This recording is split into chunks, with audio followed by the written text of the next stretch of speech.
या या या, काही अडचण नाही ना झाली यायला? झाली पाहिजे होती. या बघा, मी लय मजाकी आहे, मजाक नाही करते मी, काय वाईट नका मानू. या या, खरं सांगू ताई एक गोष्ट, मला ना तुमच्यावर लय हसायला येतं बाई. म्हणजे केव येते अक्षरशः. काय बघितलं तुम्ही आमच्या पोरीत? हा, ना थोबड देण्यावर ना काम काय येत. सांगते तुम्हाला, हळूहळू थांबा जरा. येऊन किती तास झाला तुम्हाला? अर्धा तास झाला.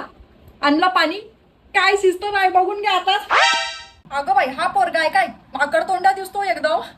मजा का मजाक, पण आमची पोरगी पण माकड तोंडीच आहे. करून टाका दोघांचा माकड माकड. एक मदत म्हणून नाही घरामध्ये, उठते पार कधीच्या कधी तंगड्यावर करून झोपते, काय छोट्या चड्ड्या घालते. मला म्हणते आणि छोटी चड्डी घालू काय? हा, तिला म्हटलं लाज वाटते का तुला? एक दिवस साडी घाल, हा बघायला येणार आहे त्या दिवशी तर दाखव फक्त कशी आहेस, नंतर दाखव तुझा अवतार. गॅटमॅट कुठं चालू झालं यांचं? हापी सर, हे धंदे करायची. कधी तुम्ही बघितलं ना तुमचा पोरगा काय करतो, एवढा उशिरा काय येतो? हा, असंच सोडून दिलेला त्याला.